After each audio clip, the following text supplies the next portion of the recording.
Have you ever played a game that made you question what the hell they were thinking? For me, Ridge Racer Unbounded is sadly one of those cases. Developed by Bugbear Entertainment and published by Bandai Namco, it was released on PlayStation 3, Xbox 360, and PC in 2012. It would go on to be a commercial failure and was touted as one of the reasons the series died. How can a Ridge Racer project from a respected racing game developer flop this badly? This is what went wrong with Ridge Racer Unbounded. What is obvious right away is that this game should have never had the Ridge Racer name. It's a total departure from the series with its style, atmosphere, game design, vehicles, and more. It's closer to Burnout with its car combat, and flat out with the environmental destruction. So, why was this project given the Ridge Racer name? Well, Namco noticed the recent commercial failures of Blur and Split Second. Being these games were brand new IPs, they thought giving this project the Ridge Racer name would help it out. Unfortunately, this ended up doing the complete opposite. Many Ridge Racer fans felt betrayed by Unbounded as they received a spin-off after 6 years of waiting for a proper sequel. Plus, the commercial failures of Split Second and Blur had little to do with them being new IPs. It was mainly because they not only released weeks apart from each other, but also released around the same time as Mod Nation Racers, Red Dead Redemption, Alan Wake, and Prince of Persia. It was a bad decision to put this game under the Ridge Racer name, which hurt its chances in the marketplace. This also affected the game's design, as certain elements were added in to appeal to Ridge Racer fans, on top of terrible design decisions that makes Unbounded a lackluster racing game. Ridge Racer Unbounded has a huge problem with its track design. For background, the game has a really cool track editor where you can place down square blocks with different urban environment types like towns, cities, highways, docks, etc.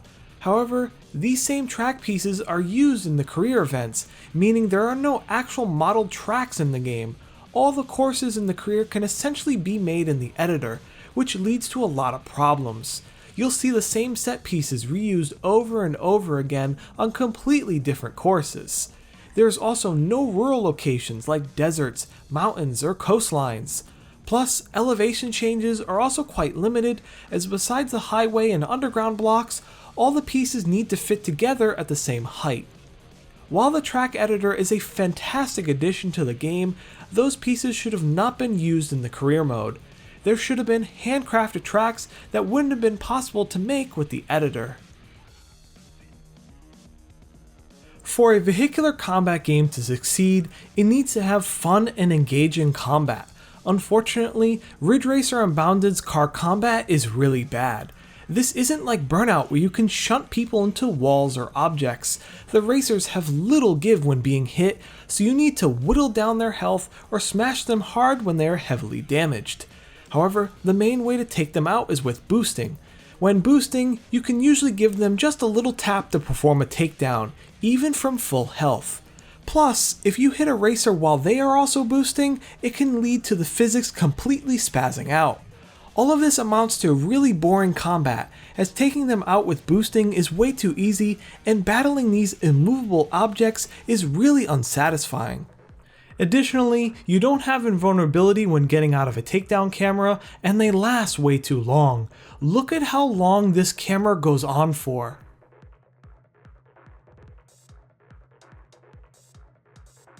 Thankfully, they can be turned off, but it's a shame that the takedown cameras are bad enough for me to want to turn them off in the first place.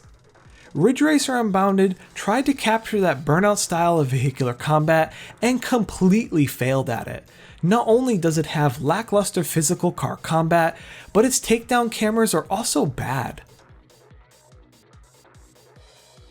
Another important aspect in a racing game is sense of speed, and Ridge Racer Unbounded didn't even try. Firstly, the vehicles are way too slow as they have terrible acceleration. Even higher tier vehicles can struggle to reach their top speed on long straights unless you boost.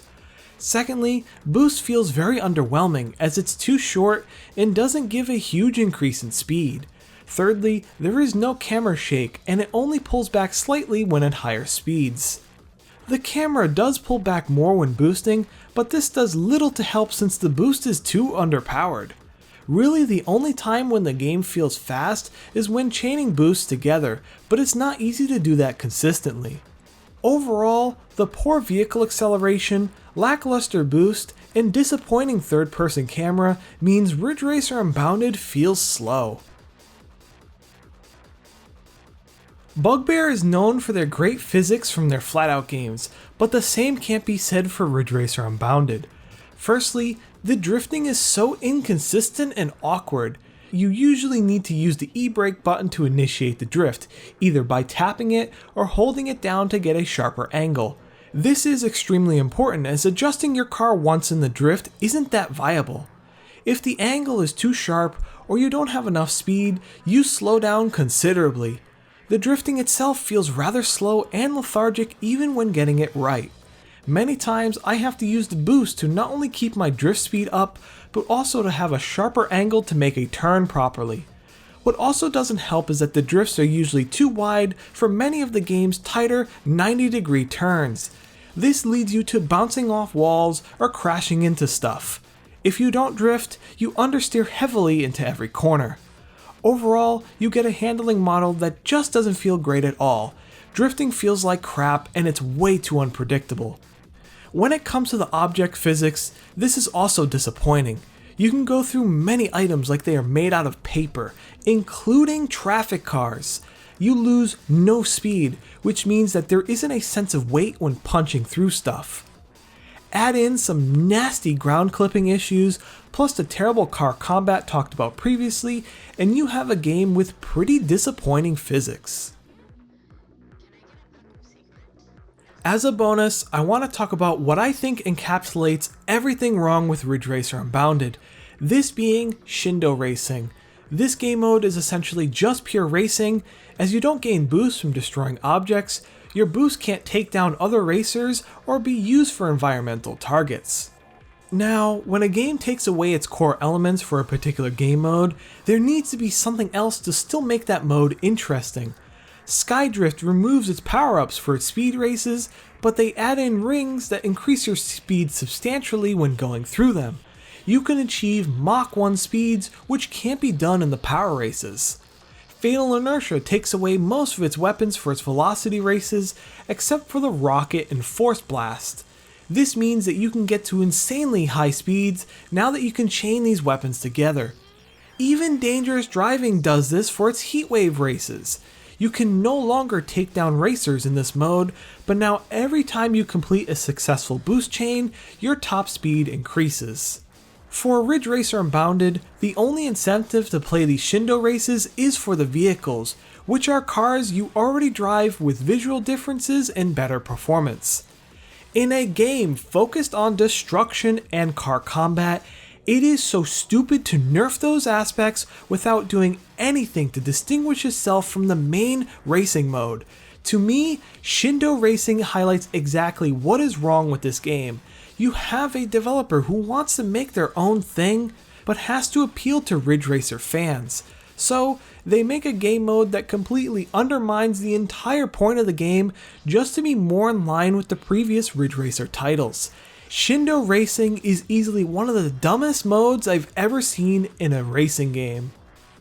Every time I play Ridge Racer Unbounded, I just wonder what the hell Bugbear Entertainment and Bandai Namco were thinking. It was essentially set up for failure due to being attached to the Ridge Racer name, repetitive track design, terrible car combat, lackluster sense of speed, and bad physics.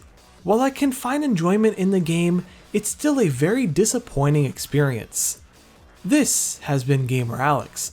I hope you enjoyed the video, and have a great day.